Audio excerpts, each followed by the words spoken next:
Good morning બાળકો. ધોરણ 11 ની અંદર જે આપણે ચેપ્ટર નંબર 9 અને ચેપ્ટર નંબર 11 એનું આજે આપણે નીટ જેડબલઈ અને ગુજકેટ લેવલનું રિવિઝન અને થોડુંક એના વિશેનું પ્રેક્ટિસ ના એમસીક્યુ એના દાખલાઓની પ્રેક્ટિસ આજે આપણે કરવાના છીએ. તો આજના આ વિડિયો લેક્ચરની અંદર આપ સર્વેનું સ્વાગત કરવામાં આવે છે. આ વિડિયો લેક્ચર ધોરણ 11 ના બે ચેપ્ટરો વિશેનું છે, જેમાં આપણે 12 સાયન્સ પછી જે નીટ જી અને ગુજકેટ આપીએ છીએ એમાં અગત્યના એમાં ઉપયોગી હોય એવા પ્રકારના સૂત્રો વિશે આપણે આજે માહિતી મેળવી છે. તો ચેપ્ટર નંબર 9 જે આપેલું છે એનું ટાઇટલ આપણને ખ્યાલ છે. ચેપ્ટર 9 ઘન પદાર્થોના યાંત્રિક ગુણધર્મો. આ ચેપ્ટરની અંદર અમુક ટોપિક આવે છે. પહેલો ટોપિક એની અંદર છે પ્રતિબળ અને વિકૃતિ.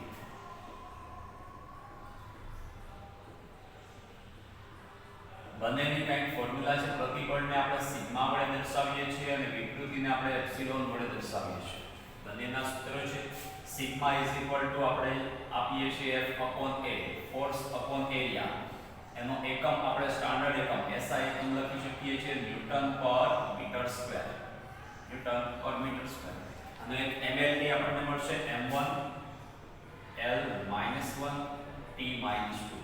આ ml થશે પ્રતિબળ સિગ્મા.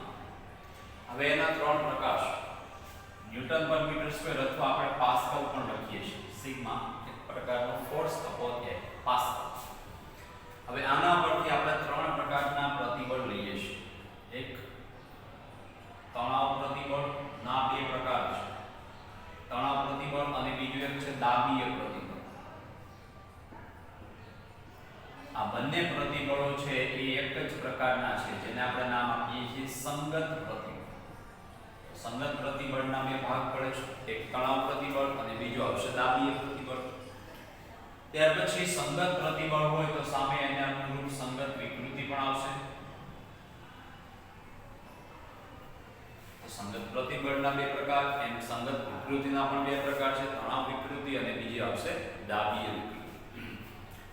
હવે સંગત વિકૃતિને આપણે એપ્સિલોન L વડે દર્શાવીએ છીએ, જેનું સૂત્ર આપણને ખ્યાલ છે ડેલ્ટા L/L. અને આ રાશિ છે એ પરિમાણ રહિત રાશિ છે, કારણ કે લંબાઈના છેદમાં લંબાઈ આવશે એટલે એકમ આપણને નહીં, એકમ છે એની એકમ રહિત પરિમાણ રહિત રાશિ છે. બીજો કેસ આપણે લઈએ છીએ આકાર વિકૃતિ, જેને આપણે એપ્સિલોન S વડે દર્શાવીએ છીએ. અને એપ્સિલોન S આપણે લખીએ છીએ ડેલ્ટા X/L, જેને આપણે tan થીટા પણ કહીએ છીએ અને dl થીટા પણ આપણે લખી શકીએ છીએ. ત્રીજું મળે છે આપણને પદ વિકૃતિ, જેને એપ્સિલોન V વડે દર્શાવીએ છીએ ડેલ્ટા V/V. ત્યાર પછી એક બીજો કેસ છે જેને આપણે નામ આપીએ છીએ હુકનો નિયમ. આ હુકના નિયમની અંદર એક કન્ડિશન છે કે નાના પ્રતિબળ થતો હોય, નાની વિકૃતિ જોવા મળતી હોય એવા કેસની અંદર પ્રતિબળ છે એ વિકૃતિના સમપ્રમાણમાં હોય છે. પ્રતિબળ ઇઝ ડાયરેક્ટલી પ્રોપોર્શનલ ટુ વિકૃતિ, મતલબ sigma is proportional two epsilon થશે. આ હુકના નિયમનું એક સ્ટેટમેન્ટ છે, એનો એક સીધી સાબિતી આપણને અહીંયા આપેલી છે. પણ કન્ડિશન એ છે કે નાનું વિરૂપણ થતું હોય ત્યારે એવા કેસમાં આપણે લખી શકીએ તો અહીંયા ઇક્વલ ટુ લખીએ તો અહીંયા k એપ્સિલોન મુકાય છે. therefore k આપણે લખીએ છીએ સિગ્મા/એપ્સિલોન, પ્રતિબળ છેદમાં વિકૃતિ. હવે k છે એ સ્થિતિસ્થાપકતા અંક તરીકે લેવામાં આવે છે, જેના આપણને ત્રણ પ્રકારો આપેલા છે. સ્થિતિસ્થાપકતા અંક. આ સ્થિતિસ્થાપકતા અંકો તરીકે પહેલો આવે છે યંગ મોડ્યુલસ. યંગ મોડ્યુલસ છે એને આપણે y વડે દર્શાવીએ છીએ. y નું આપણી પાસે ડાયરેક્ટ સૂત્ર છે સિગ્મા/એપ્સિલોન ઉપરથી આપણે લખી શકીએ સિગ્મા L/L. તો y થશે F × L/A × ડેલ્ટા L. આ ડાયરેક્ટ ફોર્મ આપણે યંગ મોડ્યુલસ y ના કેસમાં યાદ રાખવાનું છે. એનો એકમ પણ આપણને ખ્યાલ છે ન્યૂટન પર મીટર સ્ક્વેર થશે, અથવા તો તમે પાસ્કલ લખી શકો. બીજું, જો તાર આપેલો હોય તો તારના દ્રવ્યનો યંગ મોડ્યુલસ નક્કી કરવાનું થાય તો એના માટે પણ ડાયરેક્ટ સૂત્ર છે y એમાં જે F/A આવે છે, ફોર્સ અપોન upon area. એ ફોર્સ છે આપણને m * g જેટલું મળશે. તારના છેડે આપણે કોઈ વજન છે લટકાવશું તો એનું વજન બળ છે આપણને બળ આપશે અને એ છે એનું ક્ષેત્રફળ pi r² આપણે લેવાનું છે. આ સૂત્ર આમ થશે mg capital L upon pi r² into delta L. એ આપણા માટે ડાયરેક્ટ સમીકરણ બની જશે. પણ સ્પેશિયલ કેસ તાર આપેલો હોય એવા કેસ માટે. ત્યાર પછી એક બીજો પ્રકાર આવે છે સ્થિતિસ્થાપકતાંકનો, જેનું આપણે નામ આપીએ છીએ આકાર સ્થિતિસ્થાપકતાંક.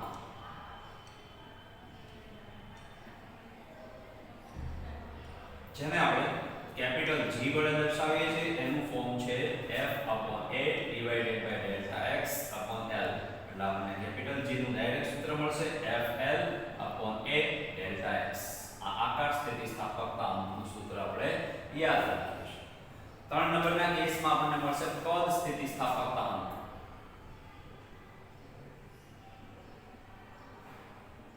અને કદ સ્થિતિસ્થાપકતાંકને આપણે b વડે દર્શાવીએ છીએ -p/delta v/v એટલે -pv/delta v. આ સૂત્ર મળશે. એના પરથી આપણે નવી રાશિ મેળવીએ છીએ જેને આપણે કહીએ છીએ દબનીયતા. કદ સ્થિતિસ્થાપકતાંક જેને બલ્ક મોડ્યુલસ b કહેવામાં આવે, એના પરથી આપણે એક નવી રાશિ છે જેને આપણે કહીએ છીએ દબનીયતા k. અને k એટલે થશે કદ સ્થિતિસ્થાપકતાંકનું વ્યસ્ત. બલ્ક મોડ્યુલસના વ્યસ્તને આપણે દબનીયતા k કહીએ છીએ. તો આમ ઉલટાવો એટલે -delta v/pv આપણને સૂત્ર મળશે. એ સૂત્ર દબનીયતા k નું સૂત્ર છે. એ પણ આપણે ડાયરેક્ટ યાદ રાખવાનું છે. ત્યાર પછીના કેસની અંદર આપણને મળે છે પોઈસનનો ગુણોત્તર. અને આ પોઈસનના ગુણોત્તરને આપણે જનરલી μ વડે દર્શાવીએ છીએ. એ μ એટલે આપણને મળશે પાર્શ્વિક વિકૃતિ. બે વિકૃતિનો ગુણોત્તર છે છેદમાં સંગત વિકૃતિ. મતલબ પાર્શ્વિક વિકૃતિ અને સંગત વિકૃતિના ગુણોત્તરને ભાગાકારને આપણે કહીએ છીએ પોઈસનનો ગુણોત્તર, જેને આપણે μ વડે દર્શાવીએ છીએ. અને એ μ અહીંયા આપણને કેવા પ્રકારનો મળશે? તો બે વિકૃતિ છે એનો ગુણોત્તર છે.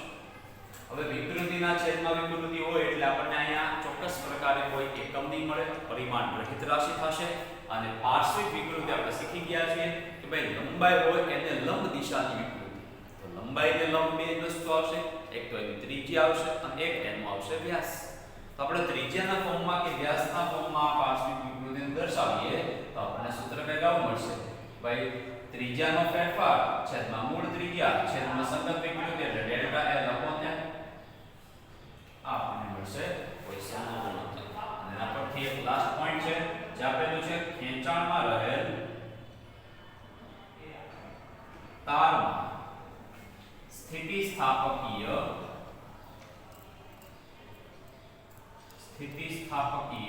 સ્થિતિ ઊર્જા. અને એનું સૂત્ર આપણને ડાયરેક્ટ મળે છે હાફ સિગ્મા ઇન્ટુ એપ્સિલોન. પ્રતિબળ ગુણાકારમાં વિકૃતિ છેદમાં 2 half sigma into epsilon.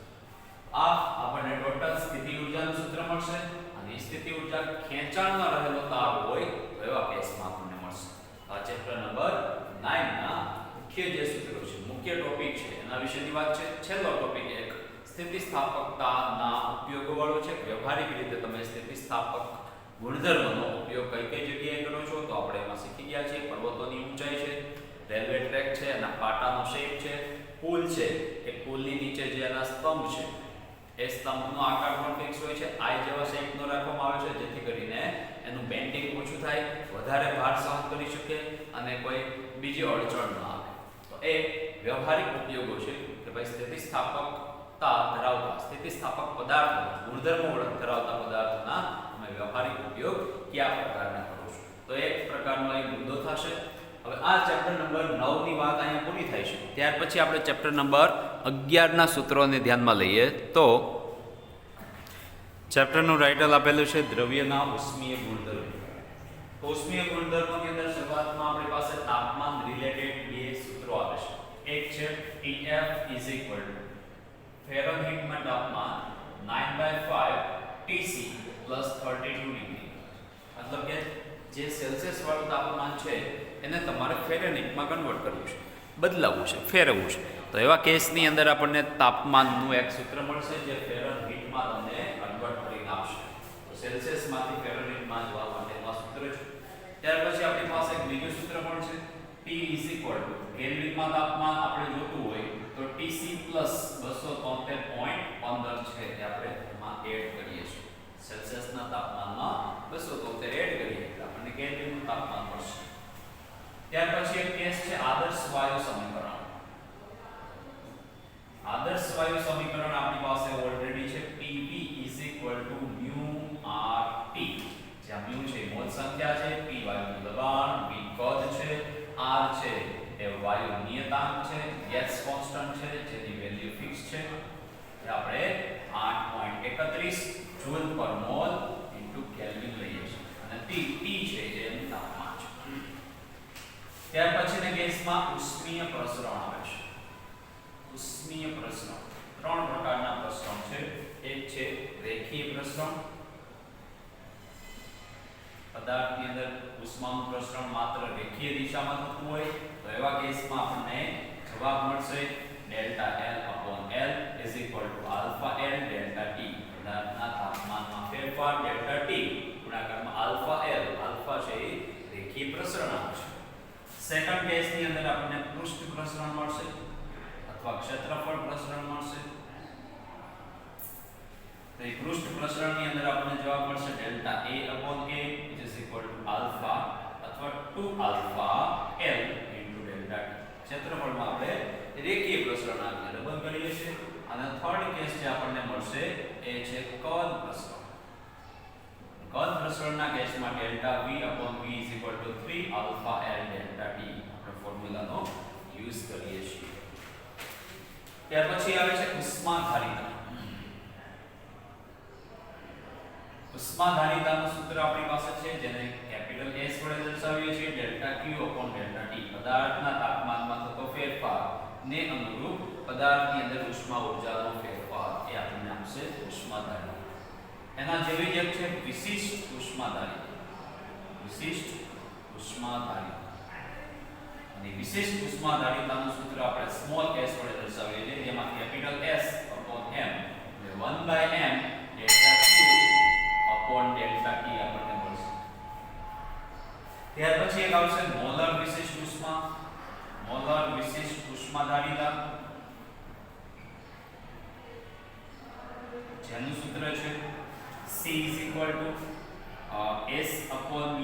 Small s/μ એટલે જ્યાં દળ છે ત્યાં આપણે પદાર્થનું વાયુનું μ જેટલું મોલ છે લઈએ તો આપણને મળશે 1/μ ΔQ/ΔT. વિશિષ્ટ ઉષ્માધારિતા મોલર વિશિષ્ટ ઉષ્માધારિતા છે. ત્યાર પછી આવે છે અવસ્થા રૂપાંતરણ. અવસ્થા રૂપાંતરણની અંદર પદાર્થ એક અવસ્થામાંથી બીજી અવસ્થાની અંદર જાય છે એ દરમિયાન કાંઈક એને ઉષ્મા ઊર્જાની જરૂર પડે છે. તો ઉષ્મા ઊર્જા જે મળશે એ ઉષ્મા ઊર્જા પદાર્થનું તાપમાન ક્યાંથી ક્યાં કેટલા તાપમાનમાં ફેરફાર થાય છે એને અનુરૂપ આપણને અહીં મળે છે. હવે આ કેસની અંદર આપણે લખી શકીએ કે ભાઈ પદાર્થની અવસ્થામાં કાંઈ ફેરફાર થાય છે અને ફેરફાર અનુરૂપ ઉષ્મા રૂપાંતરણ છે એ આપણને જોવા મળે છે. એના થોડા કિસ્સાઓ આપેલા છે અને એને અનુરૂપ એક બીજો પોઈન્ટ છે જેને આપણે ગુપ્ત ઉષ્મા કહીએ છીએ. ગુપ્ત ઉષ્મા L વડે દર્શાવીએ છીએ જે Q/m છે. Q/m એનો SI એકમ આપણે લખીએ છીએ Q છે ઊર્જા છે એટલે જૂલ પર કિલોગ્રામ. ત્યાર પછીના કેસમાં આપણને મળશે ગલનગુપ્ત ઉષ્મા અને ઉત્કલનગુપ્ત ઉષ્મા. તો એક પોઈન્ટ છે ગલનગુપ્ત ઉષ્મા જેને આપણે LF કહીએ છીએ અને બીજો શબ્દ છે ઉત્કલનગુપ્ત ઉષ્મા. ગુપ્ત ઉષ્માના બે પ્રકાર છે LV અને LF. LV છે એનું ફોર્મ આપણને ચોક્કસ પ્રકારે મળશે. એના માટે આપણે ઘન પદાર્થ છે પ્રવાહીમાં જ્યારે રૂપાંતર પામે ત્યારે આપણે LF લેવાનું થાય, ગલનગુપ્ત ઉષ્મા થાય અને જ્યારે પ્રવાહી છે એ વાયુમાં રૂપાંતર પામે એ કેસમાં આપણે ઉત્કલનગુપ્ત ઉષ્મા છે લઈએ છીએ. બેની વેલ્યુ ફિક્સ છે. LF નું મૂલ્ય તમને આપેલું છે 3.33 ગુણાકારમાં 10⁵ જૂલ પ્રતિ કિલોગ્રામ અને LV નું મૂલ્ય આપણને આપેલું છે 22.6 ગુણાકારમાં 10⁵ જૂલ પ્રતિ કિલોગ્રામ. ત્યાર પછી ઉષ્માનું પ્રસરણ, એક નવો ટોપિક છે ઉષ્માનું પ્રસરણ. ઉષ્મા પ્રસરણમાં ઉષ્મા વહન ત્રણ એના પણ પ્રકાર છે. પહેલો પ્રકાર છે ઉષ્મા વહન, જે ઘન પદાર્થોમાં જોવા મળે છે. અને ઉષ્મા વહનના કેસમાં આપણને ઉષ્મા પ્રવાહ h નું એક સૂત્ર મળે છે કે એ delta T upon L.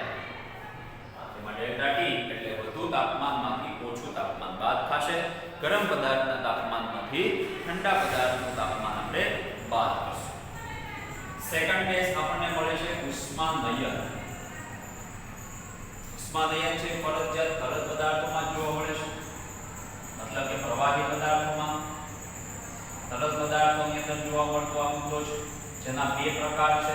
Number 1 પ્રાકૃતિક ઉષ્માનયન, કુદરતી રીતે જોવા મળતું હોય, અને સેકન્ડ વન છે પ્રેરિત એટલે કે કૃત્રિમ ઉષ્માનયન. એક પ્રાકૃતિક છે, એક પ્રેરિત છે. બે કેસ આપણને ખ્યાલ છે. બેના ઉદાહરણ આપણે જોઈ લઈશું. થર્ડ કેસમાં આવે છે ઉષ્મા વિકિરણ. ઉષ્મા વિકિરણ છે એ જનરલી એકબીજાથી દૂર રહેલા પદાર્થો હોય એમની વચ્ચે ઉષ્માનું જ્યારે આપ-લે થતી હોય તો એવા કેસની અંદર આપણને જોવા મળશે. દાખલા તરીકે સૂર્ય અને પૃથ્વી આ બંને એકબીજાથી ખૂબ દૂર છે. સૂર્યમાંથી જે ઊર્જા આપણને મળે છે એ ઉષ્મા વિકિરણ સ્વરૂપે અહીંયા સુધી પહોંચે છે. તે આપણે એક પ્રકાર કહીશું. ત્યાર પછી એક નવો ટોપિક છે કાળા પદાર્થનું વિકિરણ. કાળા પદાર્થના વિકિરણની અંદર એક સૂત્ર આપણને મળે છે λ/T બરાબર અચળ. અને આ જે અચળાંક છે એને આપણે v વડે દર્શાવીએ. v ને વીનનો અચળાંક કહેવામાં આવે છે. સાયન્ટિસ્ટનું નામ છે અને એની વેલ્યુ ફિક્સ છે 2.9 × 10⁻³ મીટર × કેલ્વિન. જ્યાં λm મેક્સિમમ તરંગ લંબાઈ વાળું વિકિરણ આપણને મળશે. એના પછી એક કેસ છે સંપૂર્ણ કાળા પદાર્થ માટે, સંપૂર્ણ ઉત્સર્જન પદાર્થ માટે, ઉત્સર્જક પદાર્થ માટે એકમ સમયમાં ઉત્સર્જિત ઉર્જા, જેને આપણે h વડે દર્શાવીએ છીએ અને એનું સૂત્ર છે a સિગ્મા T⁴. હવે કોઈ પદાર્થની આ ઉત્સર્જકતા જો E જેટલી હોય તો આપણને સૂત્ર મળશે h બરાબર a e સિગ્મા T⁴. જ્યાં E છે એ ઉત્સર્જકતા દર્શાવે છે. ઉત્સર્જક. હવે સંપૂર્ણ કાળો પદાર્થ હોય કે સંપૂર્ણ ઉત્સર્જક પદાર્થ હોય, એ પદાર્થ માટે E નું મૂલ્ય આપણે 1 લઈએ છીએ. તો એ કેસમાં h ઉત્સર્જિત ઉર્જા અથવા ઉર્જા પ્રવાહ જેને આપણે કહીએ એમાં E નહીં આવે એટલે માત્ર સૂત્ર બની જશે. જે h એરિયા છે, સિગ્મા છે એ સ્ટીફન બોલ્ટ્ઝમેનનો અચળાંક છે અને T પદાર્થનું તાપમાન છે. અહીં આપણે સિગ્મા છે એની જગ્યાએ આપણે લખી શકીએ 5.67 અચળાંક છે સ્ટીફન બોલ્ટ્ઝમેન ગુણાકારમાં 10⁻⁸ વોટ પ્રતિ મીટર સ્ક્વેર × કેલ્વિન/4. ઉત્સર્જકતા ધરાવતો પદાર્થ હોય તો આ સૂત્ર આવશે. ઉત્સર્જકતા જો 1 હોય તો આપણને પહેલું સૂત્ર મળશે. અને ઉત્સર્જકતા 1 બની હોય તો કે સંપૂર્ણ ઉત્સર્જક પદાર્થ માટે, ઉત્સર્જક માટે E આપણે 1 લઈએ છીએ. એક પ્રકારનો અગત્યનું MCQ થશે. ત્યાર પછી સંપૂર્ણ ઉત્સર્જક પદાર્થ માટે વિકિરણ ઉર્જા ગુમાવવાનો ચોખ્ખો દર h. એ પદાર્થ પોતાનામાંથી ઉષ્મા ઉર્જાને ગુમાવશે, પોતાનું તાપમાન ઘટશે. તો એવા કેસની અંદર h આપણને કેવું મળશે? તો a સિગ્મા. હવે જે અહીંયા T⁴ છે એ પોતાનું તાપમાન, પદાર્થનું તાપમાન છે. પણ જ્યારે વાતાવરણમાં ઉષ્મા ગુમાવશે ત્યારે વાતાવરણના તાપમાનને તમારે ધ્યાનમાં લેવું પડશે. એટલે કે T⁴ -Ts⁴. ત્યાં s છે સરાઉન્ડિંગનું તાપમાન છે. પછી લાસ્ટ પોઈન્ટ એક આપેલો છે ન્યૂટનનો શીતનનો નિયમ, ઠંડા પડવાનો દર એનો નિયમ. એ નિયમ છે -dq/dt = k T2 - T. k છે આપણે અચળાંક લઈએ છીએ. આ આખા બે ચેપ્ટરના સૂત્રો છે. એ સૂત્રો ઉપરથી આપણે થોડા MCQ ગણવાની ટ્રાય કરીએ. બાકીના તમે પ્રેક્ટિસ કરજો આગળ. તો એના ઉપરથી આપણે થોડી વધારે પ્રેક્ટિસ કરી અને દાખલાઓ સોલ્વ કરી શકીએ, ગણી શકીએ અને આપણને ઉપયોગી થઈ શકે. આ વાત છે ચેપ્ટર નંબર 9 અને 11 ના સૂત્રો.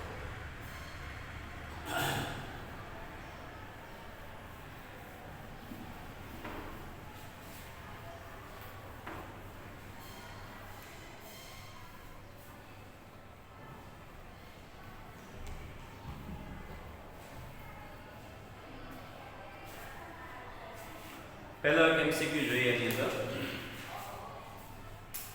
નંબર 1, સમાન દ્રવ્યમાંથી બનાવેલ બે તાર A અને B આપેલા છે. A અને B બે તાર આપેલા છે. તેની લંબાઈનો ગુણોત્તર આપણને આપેલો છે 1:2. એટલે A તારની લંબાઈ 1 હોય તો B ની લંબાઈ A કરતા ડબલ છે, 1:2 આપેલો છે. અને બીજું આપ્યું છે વ્યાસનો ગુણોત્તર. વ્યાસનો ગુણોત્તર અહીં આપણને આપેલો છે 2:1. પહેલા પદાર્થનો વ્યાસ વધારે છે, બીજા પદાર્થનો વ્યાસ ઓછો છે. સામે પહેલા પદાર્થની લંબાઈ ઓછી છે, બીજા પદાર્થની લંબાઈ વધારે છે. તો તેમને એક સરખા બળથી, F કેવું છે બેયમાં સમાન, એક સરખા બળથી ખેંચવામાં આવે તો તેમની લંબાઈનો ગુણોત્તર ખાલી જગ્યા થશે. ખેંચવા પછી લંબાઈનો ગુણોત્તર આપણે મેળવવાનો છે.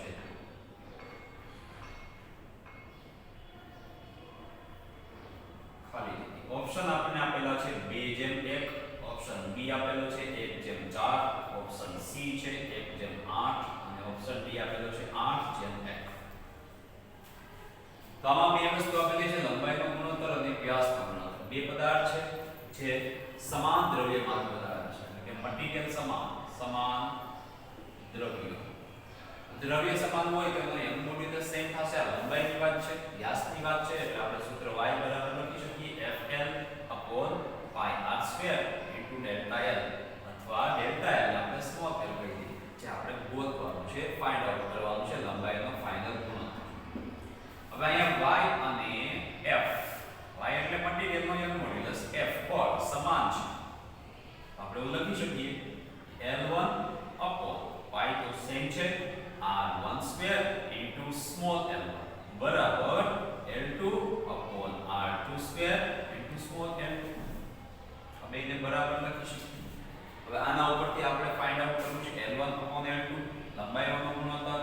કે આપણને સૂત્ર કઈ આવવું પડશે r2² L1/r1² into L2, જેને આપણે ત્રિજ્યા વ્યાસમાં કન્વર્ટ કરવું પડશે. કારણ કે વ્યાસનો આપણને ગુણોત્તર આપ્યો છે અને એક ગુણોત્તર આપ્યો છે લંબાઈનો. તો લંબાઈનો ગુણોત્તર આપણી પાસે આવી ગયો, આ ત્રિજ્યાનો ગુણોત્તર છે, તો આપણે એને વ્યાસમાં કન્વર્ટ કરવું પડશે. તો એ સૂત્ર આમ થશે d2/2. r2 એટલે શું?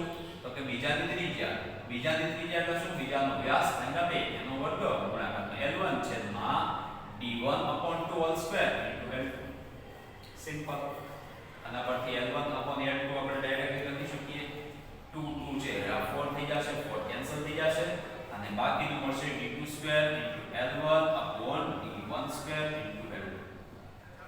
હવે d1 d2 આપણે ઓલરેડી આપેલા છે કે ભાઈ d1 2d2 થશે અને L1 L2/2 થશે. એના ઉપરથી આપણે લખી શકીએ L1/L2 is equal d2² into L2/d1² ની જગ્યાએ શું લખી શકાય? 2d2² into L2 ની જગ્યાએ લખી શકાય અને L1 છે એ આપણે લખી શકીએ અહીંયા 2L2. L1 ની જગ્યાએ L2/2 મૂકો એટલે અહીંથી છેદમાં આવશે L2 લખીશ. આ L2/2 એટલે છેદમાં આવી જશે, કેન્સલ થઈ જશે, 2 નો વર્ગ 4, L2 કેન્સલ, 1/2 અને into 1/4 એટલે 1/8 મળશે. આપણો આન્સર થશે 1/8. આન્સર થશે C 1/8. આ પ્રકારનો પ્રશ્ન થશે.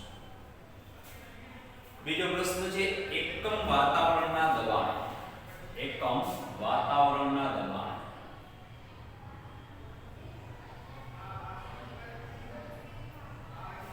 પાણીની દબનીયતા આપી છે.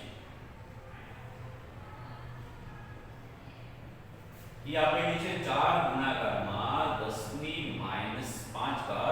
મીટર સ્ક્વેર પ્રતિ મિનિટ. 100 વાતાવરણ દબાણ. બીજો કેસ આપ્યો છે 100 વાતાવરણ દબાણે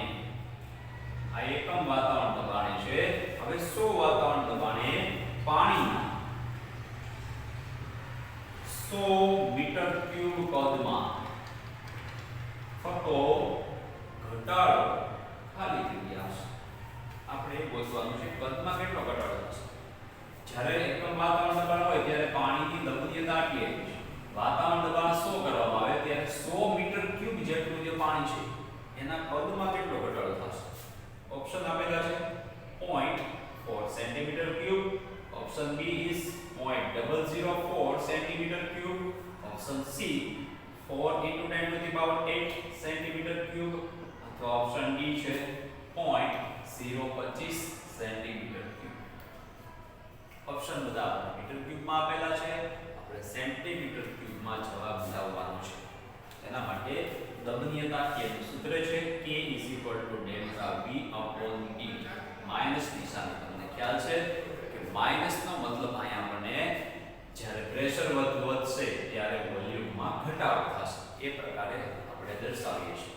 તો પ્રેશર વધ્યું છે એકમ 1 માંથી 100 ગણીએ છીએ તો કદ હતું એનાથી ઘટશે તો આટલા કદમાં કેટલો ફેરફાર થશે આપણે એ ફાઇન્ડ આઉટ કરવું છે. ડેલ્ટા V સૂત્રનું કરતા બનશે એટલે થઈ જશે K * TV. K ઓલરેડી આપણને આપેલું છે 4 ગુણાકારમાં 10⁻5. પ્રેશર આપ્યું છે 100 અને વોલ્યુમ આપ્યું છે અહીંયા 100 પણ મીટર ક્યુબમાં છે એટલે એનો ભાગ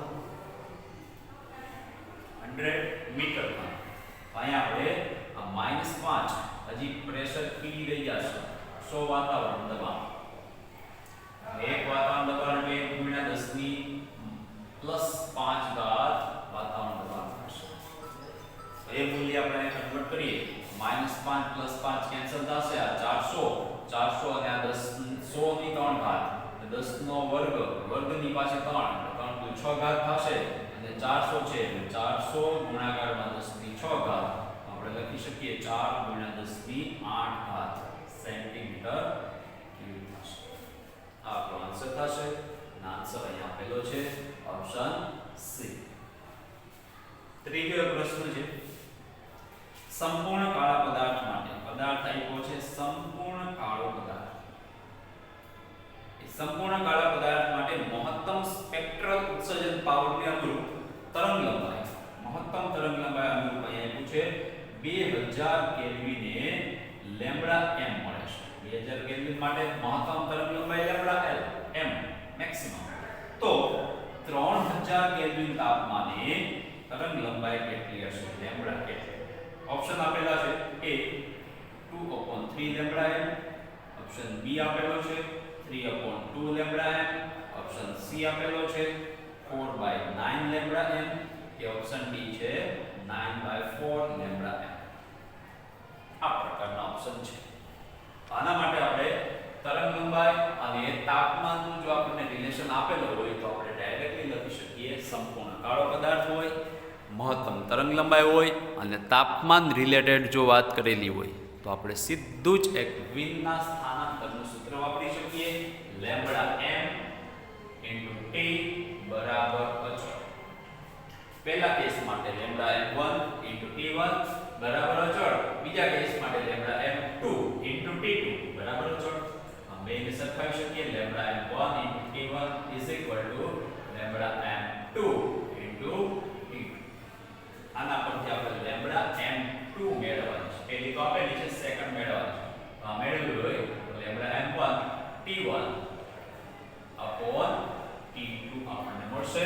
આના પરથી આપણે લખી શકશું લેમ્બડા m1 લેમ્બડા મેક્સિમમ આપેલી છે ગુણાકારમાં t1 આપણને 2000 આપેલા છે છેદમાં t2 3000 આપેલા છે. કેન્સલ લેમ્બડા m2 આપણને મળશે 2/3 લેમ્બડા m. જે આપણો સાચો જવાબ થશે 2/3 ઓપ્શન A થશે. Simple simple. ચોથો એક પ્રશ્ન છે એમાં નંબર 4 હવે 1227 સેલ્સિયસ તાપમાને એક કાળો પદાર્થ 5000 એંગસ્ટ્રોમ તરંગ લંબાઈ વાળા મહત્તમ તીવ્રતા વાળા વિકિરણનું ઉત્સર્જન કરે છે.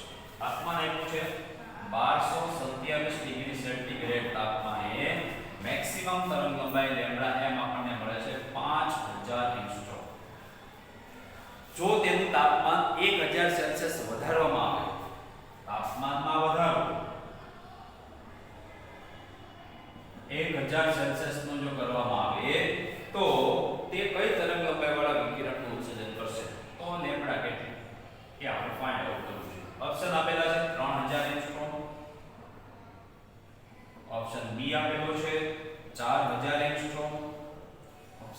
આપેલો છે 5000 કે ડી માં આપે છે 6000 એંગસ્ટ્રોમ. સિમ્પલ એવો ટોપિક છે. સેલ્સિયસ આપેલું છે, તાપમાન આપેલું છે અને લેમ્બડા આપેલું છે. તો આ કેસમાં પણ આપણે બીનના સ્થાનાંતરનું સૂત્ર વાપરવું પડશે.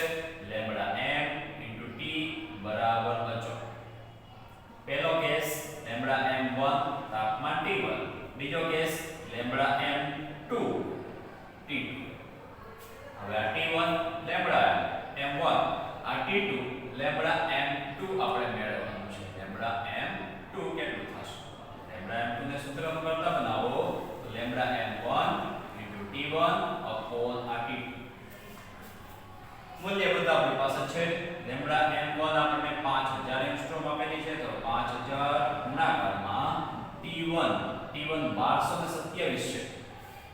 પણ આપણે અહીંયા ટેમ્પરેચર જે લખીએ છીએ કેલ્વિન વાળું મૂકવું પડે છે. તો અહીંયા 1227 ને કેલ્વિનમાં તમે કન્વર્ટ કરશો એટલે એમાં 273 એડ કરશો એટલે 1500 થઈ જશે. અને છેદમાં 1000 નો વધારો કરવામાં આવશે. તો 1500 માં 1000 વધારી દો એટલે 2500 થઈ જશે. છેદમાં આવી જશે 2500, બે શૂન્ય કેન્સલ. અહીંયા આપણને આન્સર મળશે લેમ્બડા m2 = 3000 એંગસ્ટ્રોમ. 25 * 50 એટલે 25000 થઈ જશે. 2500 ગુણ્યા 15, સોરી 2500 નહીં, 2000 થશે. 15 * 2 = 30 એટલે 3000 એંગસ્ટ્રોમ આપણને જવાબ મળશે. 200 સોરી 200 ગુણ્યા 25 એટલે 5000 મળશે. આન્સર આપણો 3000 એંગસ્ટ્રોમ માં આવશે. જે આપણો ઓપ્શન છે ઓપ્શન નંબર 1. એના પછી એક બીજો દાખલો છે એ જોઈએ.